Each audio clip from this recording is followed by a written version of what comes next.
Bonjour, bonjour. Bienvenue dans la room Content Marketing pour Automation Day 2021. Je m'appelle Guillaume Fleureau et j'ai l'honneur d'être le maître de cérémonie de cette room avec un super programme cet après-midi qui va démarrer dans quelques minutes avec Charlotte que vous voyez à l'écran. Juste avant de lui donner la parole, je vous fais un petit récap des différents intervenants qu'on a cet après-midi. Donc, on va commencer avec Charlotte Goyard d'Advisor sur le sujet « Les 5 secrets d'un média online pour dépasser les 30% de taux d'ouverture ». Ensuite, on aura Catherine Fournier pour réussir votre événement hybride, insights stratégiques et conseils pratiques. À 15h30, on enchaînera avec Nicolas Nguyen sur une conférence sur comment créer une stratégie de content marketing durable. On parlera SEO.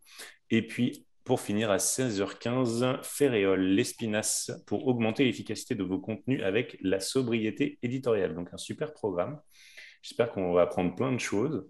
Ce qu'on va faire, c'est que du coup, chaque speaker va dérouler sa présentation pendant une vingtaine de minutes. Ensuite, on aura une quinzaine de minutes de questions-réponses dans le chat qui est à votre disposition. Donc, n'hésitez pas à participer. Vos questions seront prises en compte et on les regroupera à la fin. Donc, on va démarrer tout de suite avec Charlotte, qui est directrice marketing d'Advisor, un média dédié au monde de l'entreprise qui digitalise les entreprises avec plein de conseils, plein d'articles sur ce site qui réunit 1 million de visiteurs par mois dans 7 pays. Et donc, on va parler aujourd'hui emailing, un levier loin d'être mort avec beaucoup d'intérêt. Et Charlotte, tu vas nous parler de taux d'ouverture et comment vous avez fait chez Advisor pour l'augmenter drastiquement ces derniers temps. Donc, Charlotte, je te dis à toi. Et puis, on se retrouve pour les questions-réponses dans une vingtaine de minutes. Merci Guillaume. Bonjour à toutes et à tous. Je suis très honorée de vous présenter effectivement ce qu'on a fait chez Advisor, en tout cas tout notre retour d'expérience pour augmenter le taux d'ouverture de nos newsletters. Alors, voilà, ça charge.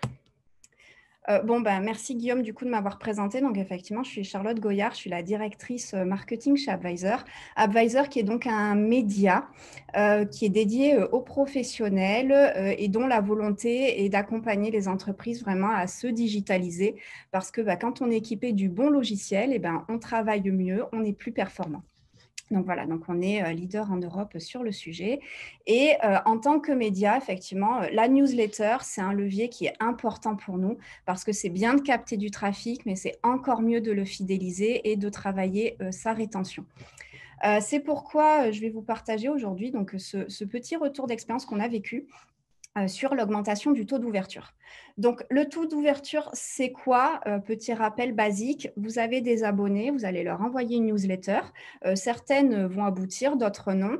Et sur les emails qui ont abouti, certains de vos abonnés vont les ouvrir. Et donc, le taux d'ouverture, ça vise à mesurer ces ouvertures de la newsletter par rapport aux emails reçus. Et on parlera toujours d'ouverture unique. Si vous êtes un même abonné que vous ouvrez plusieurs fois la newsletter, ça ne comptera qu'une fois. Pareil en général pour les taux de clics. Et donc pour améliorer ce taux d'ouverture, il y a 5 grandes actions à mettre en place et à faire dans l'ordre et rigoureusement, et ça marche. Donc, ces 5 grandes actions, ça sera nettoyer, qualifier, personnaliser, segmenter et enfin animer intelligemment. Hop. Donc, chez Advisor, on a démarré avec un taux d'ouverture qui était à 10% au début de l'expérience et donc on est sur un secteur B2B. Donc, première action, nettoyer la base de données. Alors, pourquoi? En B2B, vous avez un email, mais il est assez probable qu'en fait, vous ne fassiez pas toute votre carrière dans cette même entreprise. Donc, vous avez vocation à changer d'entreprise et du coup d'email. Ce qui fait que la base de données de la personne qui a récupéré votre email professionnel, elle va rapidement devenir obsolète. Donc c'est important de nettoyer sa base de données. Pourquoi? Parce que ça va aussi améliorer votre délivrabilité et votre réputation d'avoir une belle base de données propre, parce que ça envoie des signaux très négatifs si vous essayez d'adresser des emails qui en fait sont plus valables. Et puis, mécaniquement, forcément, ça va augmenter votre taux d'ouverture si vous avez des vrais emails et pas des faux emails. Et je rajouterais même une petite cerise sur le gâteau. Ça devrait aussi améliorer vos coûts, parce que selon les solutions d'emailing que vous utilisez, si vous payez au nombre d'abonnés présents dans votre base de données et que ces abonnés sont morts, entre guillemets, vous payez un peu pour rien. Donc, ça ne fait jamais de mal d'avoir une base de données le plus propre possible. Donc, qu'est-ce qu'on fait? On supprime tout simplement les mails qui sont obsolètes ou inactifs ou erronés, enfin qui répondent plus en tout cas. Et juste en faisant ça, donc on est d'accord, vous n'aurez pas en réalité plus de visiteurs sur votre site à cette étape-là, mais juste en faisant ça, c'est forcément mécanique. Vous allez augmenter votre taux d'ouverture puisque le nombre d'emails envoyés et donc reçus est plus petit, vu que vous avez supprimé les emails inutiles. Et en revanche, le nombre de personnes qui réagissent à votre newsletter, lui, ce nombre-là n'a pas changé. Et donc, le ratio, mécaniquement, il est un peu plus important. Donc, nous, en faisant juste ce simple nettoyage, en plus d'alléger nos coûts d'utilisation de la solution emailing, on a mécaniquement augmenté le taux d'ouverture à 13%. Mais maintenant, on va vraiment passer aux choses sérieuses. Si on veut exploiter une bonne base de données, il faut déjà la qualifier, il faut savoir à qui on s'adresse, il faut connaître ses abonnés. Et parce qu'on les connaît, on va pouvoir après faire des segmentations pour l'adresser de manière intelligente. Alors, comment on qualifie sa base de données? Il y a plusieurs manières possibles. Les manières assez, on va dire, basiques, c'est déjà de collecter les informations que veut bien nous donner l'internaute. Donc, en général, via des formulaires, son nom, son prénom. Nous, dans notre cas, vu qu'on est en B2B, ce qui va nous intéresser, ça va être de connaître un petit peu son statut. Est-ce que c'est un dirigeant? Est-ce que c'est un manager? Est-ce que c'est un collaborateur dans l'entreprise? De connaître sa taille d'entreprise aussi en B2B, ça peut être intéressant. Ça va permettre d'envoyer des messages différents selon qu'on s'adresse à une TPE ou à une PME ou un grand groupe. Mais on peut aussi collecter de l'information qui ne sont pas, on va dire, déclaratives. Ce n'est pas l'internaute qui déclare cette information, mais c'est de l'information que l'on déduit par rapport à des actions qu'effectue l'internaute. Par exemple, s'il télécharge un livre blanc sur un sujet RH, il me partage déjà une information sur le fait qu'il est intéressé par l'univers RH. Si on s'inscrit à un webinaire sur le marketing automation et comment améliorer son taux d'ouverture, a priori, toutes les personnes ici présentes là, qui sont en train de m'écouter sont des personnes intéressées par ce sujet d'emailing, même si pour l'instant, vous ne m'avez rien déclaré du tout, mais voilà, j'ai déjà collecté moi cette information.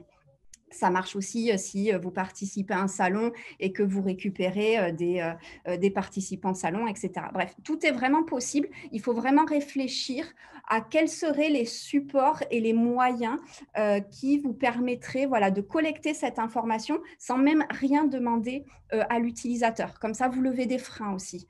Parce que c'est jamais agréable de remplir un formulaire avec 50 champs dedans. Donc, tout ce que vous pouvez récupérer de manière, on va dire, automatique ou en déduisant, c'est toujours bon à prendre.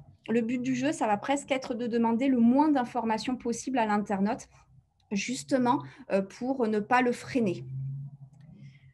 Je vous montre un article Advisor. Donc là, c'est un internaute qui a tapé comment faire une fiche de recrutement. Il arrive sur l'article Advisor et dans cet article, on propose un modèle à télécharger, donc 2 fiches de recrutement, parce que c'est une demande des lecteurs.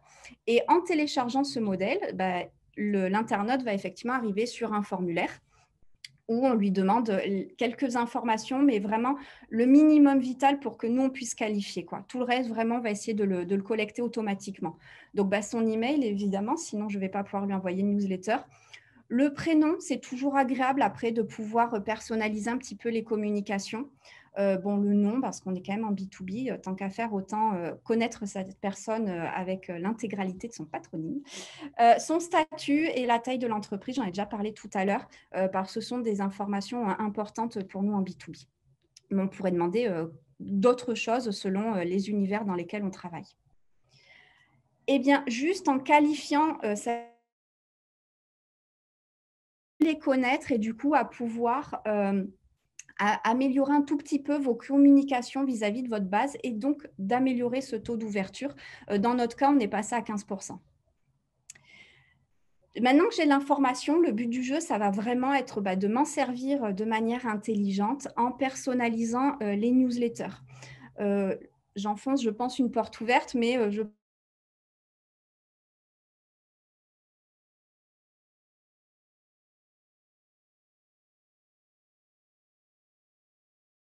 comment on fait? Alors déjà, l'objet, c'est le premier contact qu'a votre abonné avec votre newsletter. Donc l'objet, il est important de... Hop. L'objet est important parce que il faut le convaincre en quelques mots que cette newsletter répond vraiment à une de ses attentes. Également, avec le contenu de la newsletter, ce qui va être important, ça va être rapidement de capter son attention et de lui proposer le contenu qui l'intéresse tout de suite en haut de la newsletter. Je vous montre des exemples de newsletter advisor. Si j'ai identifié que vous apparteniez au segment ressources humaines, donc RH, je vais vous proposer déjà un objet qui va parler de cet univers RH. Donc là, dans ce cas-là, c'est comment réussir son recrutement grâce à une solution en ligne. Et ma newsletter, je vais la construire en vous proposant en priorité des contenus orientés ressources humaines. Alors, chez Advisor, il y a effectivement des contenus de différents univers parce que notre cible principale, c'est quand même le dirigeant d'entreprise qui peut être intéressé par tout type de sujet. Malgré tout, je vais quand même essayer de personnaliser sa newsletter en lui présentant en premier les sujets pour lesquels il a de l'appétence en ce moment. Je vous montre une autre version, par exemple la version comptabilité, où là, on va déjà avoir un objet qui va être différent, quel est le meilleur logiciel de comptabilité, et un article comptabilité en premier. Mais voyez, cet article comptabilité, en fait, je l'avais aussi dans l'autre newsletter, c'est juste qu'il n'était pas mis en évidence parce que ma cible RH n'est pas forcément intéressée a priori par l'univers comptabilité. Mais en fait, ce sont les mêmes newsletters qui se mettent à jour dynamiquement parce qu'on les a paramétrés en ce sens, selon le segment, selon votre appétence. Un dernier exemple avec relation client. Donc, c'est toujours la même newsletter, mais j'ai encore revu dynamiquement l'ordre de présentation des contenus et j'ai un objet qui lui aussi est dynamique pour s'adapter à la cible. Donc là, pour la relation client, ça va être comment bien définir vos objectifs commerciaux et stimuler votre force de vente. Donc là, c'est quand même assez basique. Je n'ai pas un programme one-to-one de newsletter ou quoi que ce soit, mais juste en faisant ça, déjà, on a atteint le 20% de taux d'ouverture. Donc, j'ai quand même doublé, juste en nettoyant, en collectant quelques informations de base et en personnalisant juste un petit peu l'objet et les premiers contenus que je présente. Et déjà, ça, c'est extrêmement efficace. Mais on peut aller encore plus loin.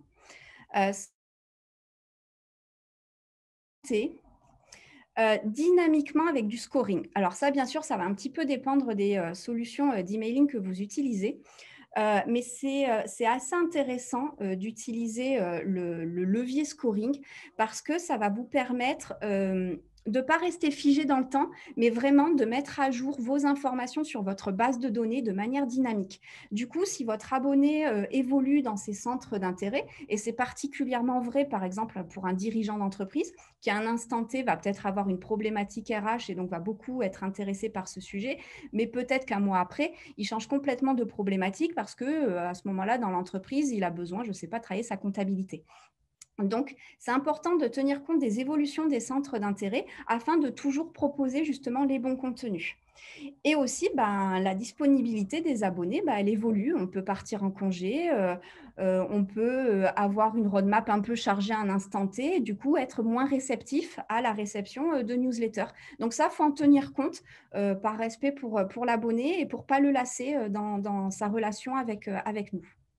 Donc, comment on fait? Avec le scoring, en fait, on va rajouter ou on va retirer des points selon des actions que l'on peut faire avec la newsletter ou avec le site internet. Si je consulte certains sujets, je vais gagner des points et inversement. Et pareil pour la fréquence d'ouverture de la newsletter ou de clic. Ça va montrer à quel point je suis intéressée par la communication ou au contraire, à quel point je me lasse et donc il faudrait peut-être diminuer un petit peu la pression marketing. Je vous donne un exemple de scoring.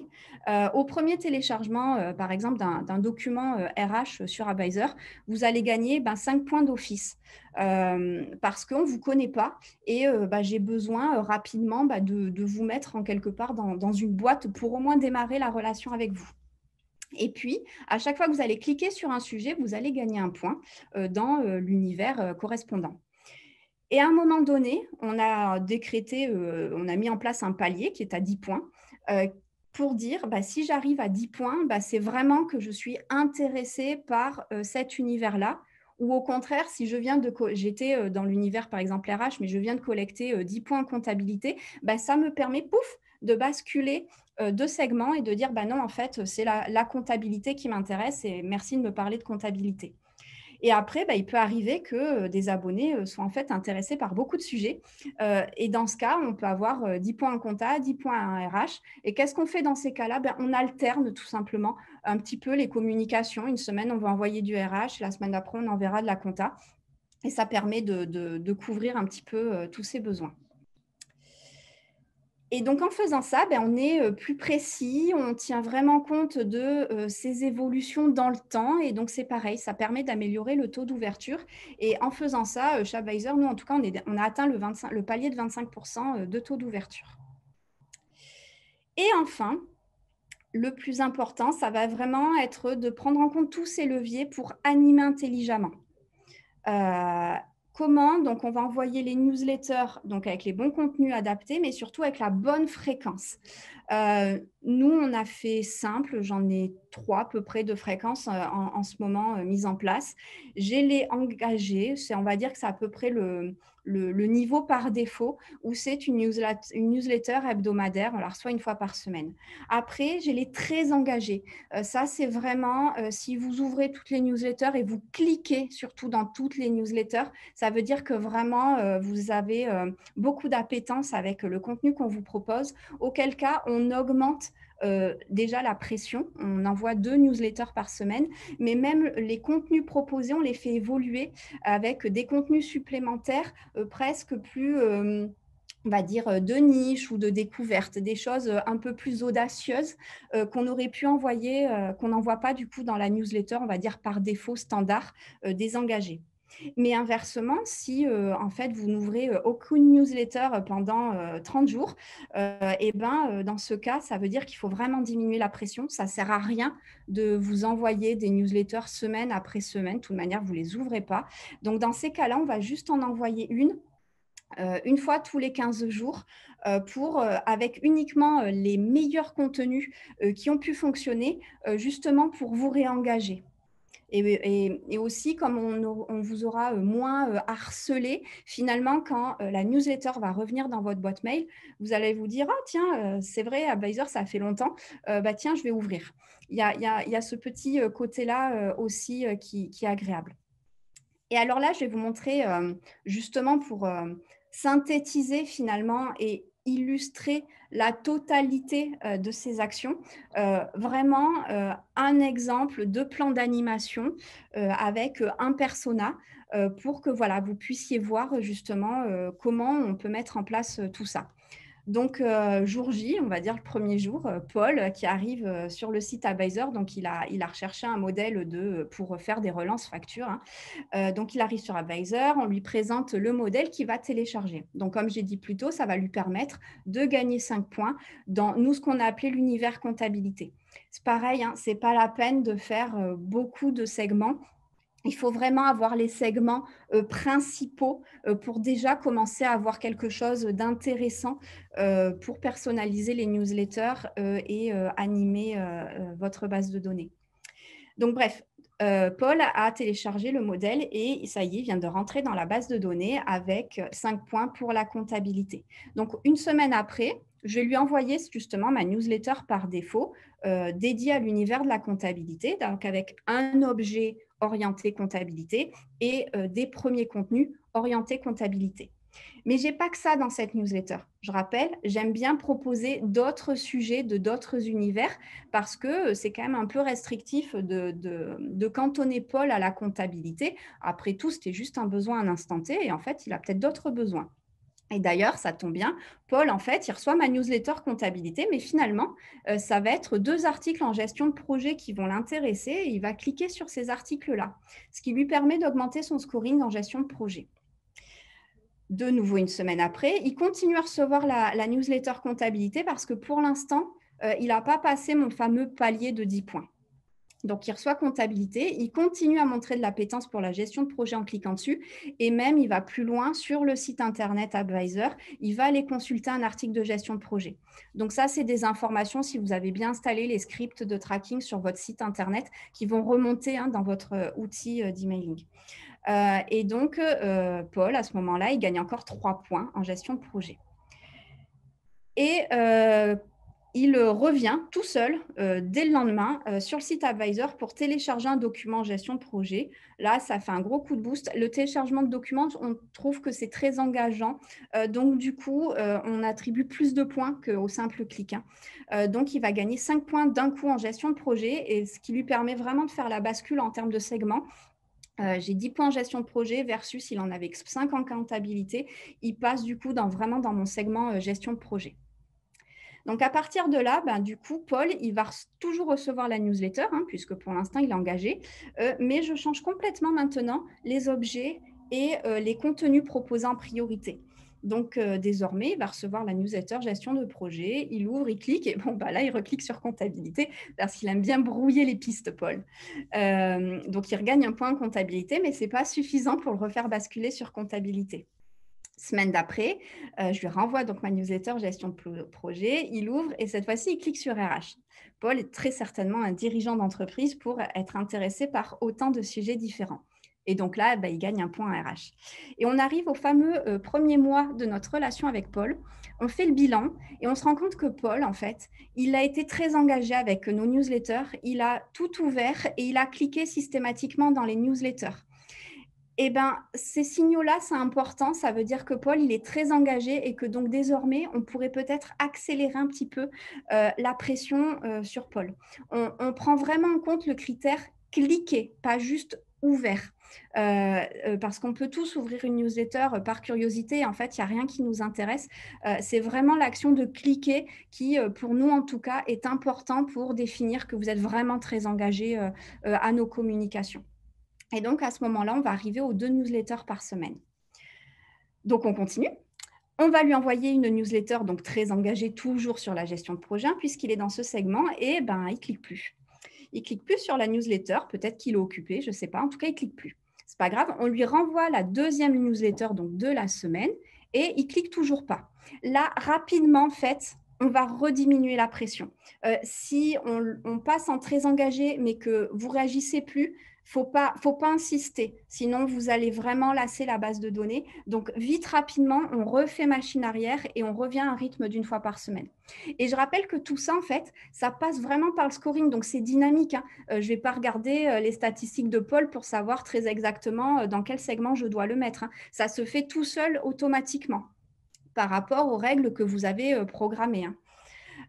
J plus 42, donc la semaine d'après, on lui renvoie la newsletter donc normale, hebdomadaire, et cette fois-ci, il ne l'ouvre pas.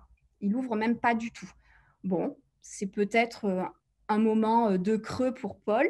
On va continuer, on va encore tester pendant quelques temps, mais si vraiment pendant un mois, il n'ouvre rien, on arrête. Enfin, on arrête. On va vraiment le passer dans très peu engagé parce qu'il ne faut pas le harceler. Je veux dire, on lui a laissé plusieurs chances, surtout qu'il avait été dynamique au départ, mais si là, il est plus réceptif aux communications, il ne faut pas insister. Donc, du coup, on va laisser Paul se reposer un petit peu, on va attendre quelques temps, on va attendre un mois même, et on va lui proposer une newsletter donc avec vraiment le best-of des articles, les top articles, ceux dont on sait que le reste de nos abonnés les ont vraiment appréciés. Et en général, ça marche plutôt bien de faire des communications comme ça, dédiées aux peu engagés, parce que notre Paul, par exemple, il va recliquer sur RH. Donc bon, on en profite, on recollecte la data, il gagne un point en RH et il repart dans le segment des engagés newsletter par défaut. Et c'est vrai qu'en tout cas, de faire ce système, d'essayer de récupérer quand même les gens peu engagés comme ça, en diminuant la pression et en envoyant vraiment les top contenus, nous, en tout cas, ça nous permet à chaque fois de récupérer quasiment 3% de la base de données, ce qui est plutôt pas mal. Parce que je crois que sur le marché, on est plutôt autour des 1%. Donc voilà. Et donc, en faisant l'intégralité de ces étapes et même de ce plan d'animation, eh bien, on arrive au fameux 30% de taux d'ouverture. Voilà, il n'y a pas, je pense, en réalité de recette magique, mais c'est important de vraiment bien appliquer toutes ces étapes, d'être rigoureux et patient pour mettre en place tout ça. Mais en tout cas, ça fonctionne. Ça fonctionne même très bien. Ça permet d'avoir une base de données très bien qualifiée, d'avoir vraiment une très bonne relation avec votre base d'abonnés. Et donc non, l'emailing n'est pas mort si on s'en sert de manière vertueuse, on va dire. Je pense que ce qui est surtout mort, c'est le marketing un peu spammy et massif.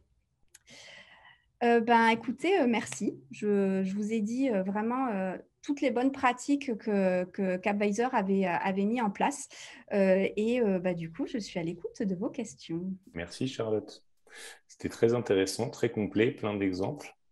Mais écoute, on a deux questions sur le chat, donc n'hésitez pas, différents participants, si vous en avez, à les ajouter. Donc, on va commencer avec une question de Stéphane qui nous demande, est-ce que la newsletter est un moyen marketing sous-exploité selon toi?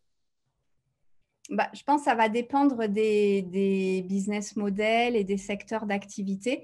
Moi, ce que j'aime dans la newsletter, c'est surtout ce côté vraiment rétention, fidélisation. En général, on met beaucoup d'efforts à l'acquisition de trafic sur les sites Internet, alors que travailler, c'est bien de faire venir des gens, mais si c'est pour remplir un seau percé, je trouve que c'est déployer beaucoup d'efforts finalement pour pas grand-chose. Donc oui, la newsletter, pour moi, c'est important.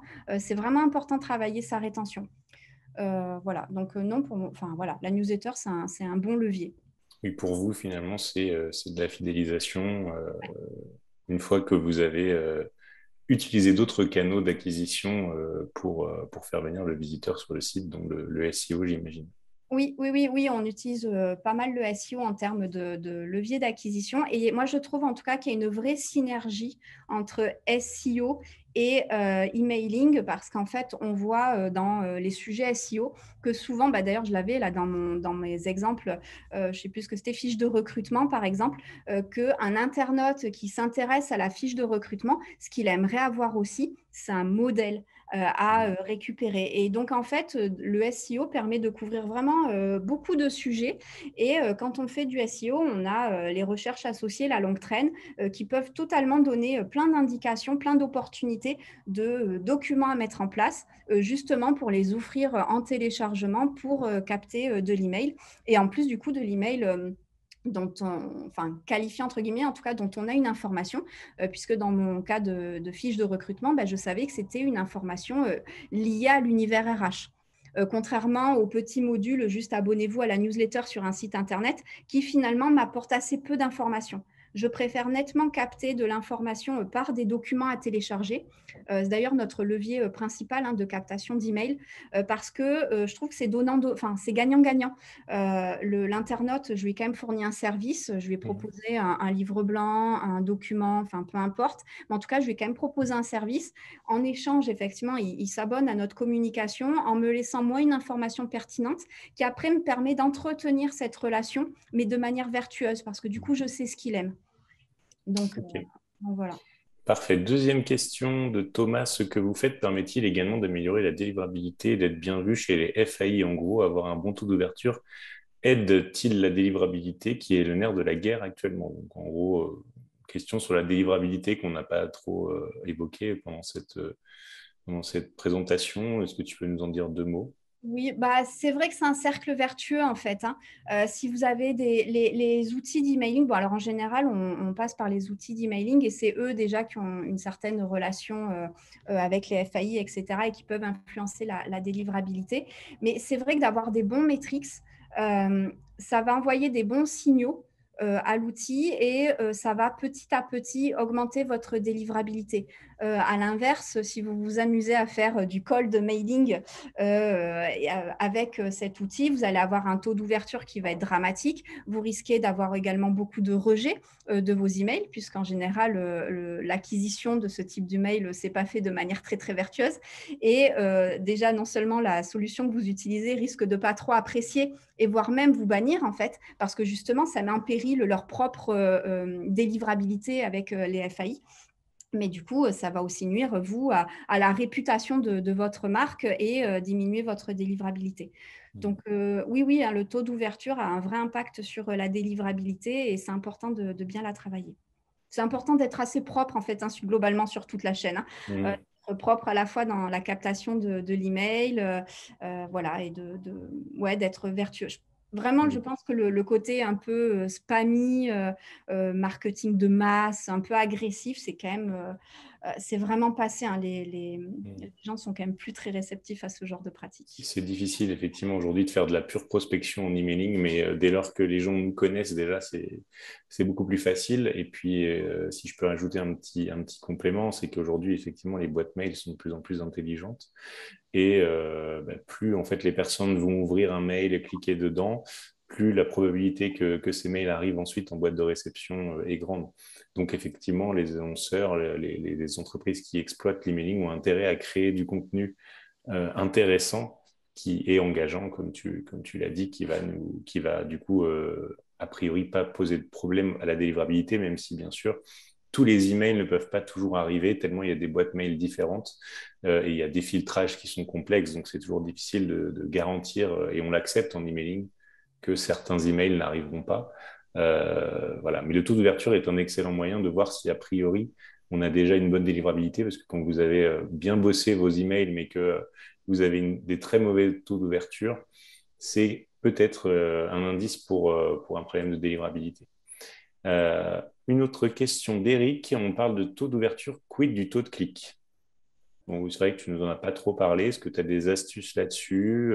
Alors, le taux de Euh, clic, c'est intéressant. Nous, on est en train de travailler en ce moment, hein, dessus. Donc, maintenant qu'on a fait le boulot sur le taux d'ouverture, c'est effectivement l'étape suivante. Le taux de clic, des premiers travaux qu'on a effectués, ce qui va être important, ça va être vraiment bon, déjà la sélection des contenus, hein, qui doit être adaptée, évidemment, hein, par rapport au segment. Mais pas que, ça va être vraiment les titres, par exemple, les titres des contenus que vous poussez. Nous, en ce moment, on fait beaucoup d'A/B testing là-dessus. Si je mets un titre comme ci ou comme ça, qu'est-ce qui fonctionne le mieux?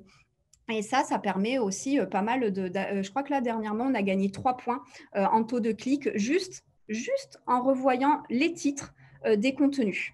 De juste changer un petit peu le style. Donc voilà, donc taux de clic, on peut le faire avec les titres, on peut le faire avec la maquette, hein, tout simplement, de la newsletter. Il y a des chartes graphiques qui sont efficaces et d'autres qui, c'était une fausse bonne idée, ça marche moins bien. Donc, effectivement, il y a ça qui peut influer. Des fois, il y a aussi la présence ou pas de boutons ou en tout cas d'appel à l'action. À une époque, on voulait tester effectivement la présence de rajouter un lire la suite ou pas. Est-ce que ça a un impact? De mémoire, je crois que ça n'en avait pas. Mais je vous avoue que je me rappelle plus. Ça fait un moment qu'on a fait le test.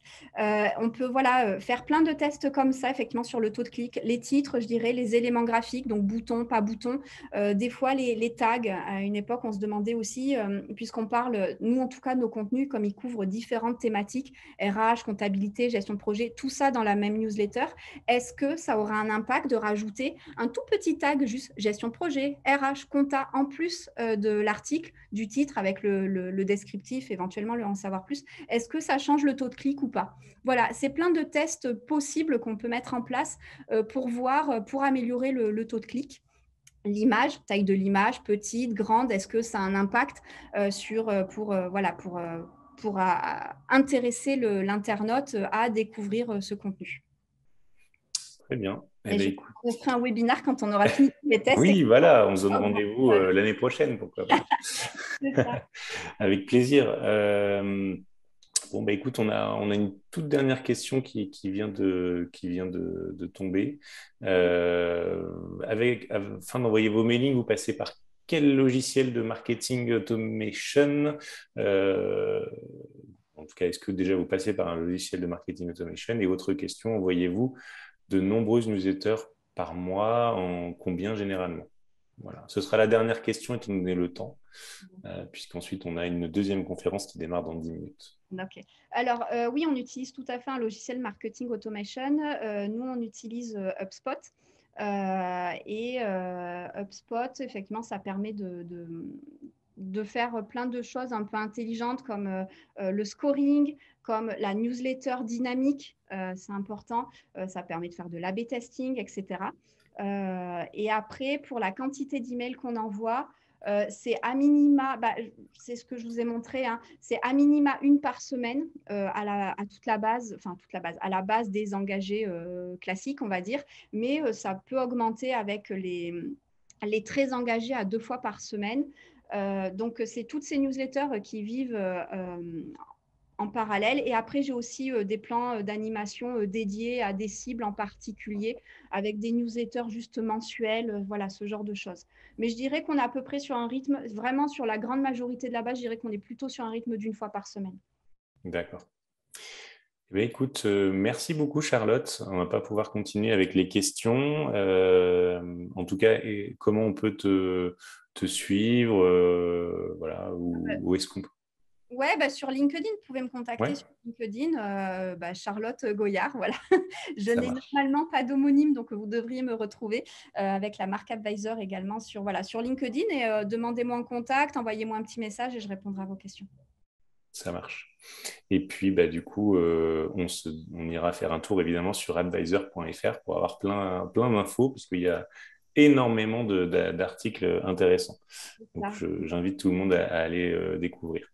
Et Et si peut-être à télécharger un modèle, Ouais, et ou une si vous fiche parlez, pratique. si vous parlez plusieurs langues, parce que je sais que là, le webinaire se fera en français, mais c'est pas, j'ai vu qu'il y avait des webinaires dans d'autres langues. Voilà, Advisor, c'est en 7 langues, donc je pense que vous devriez trouver votre bonheur voilà, dans les langues que vous parlez.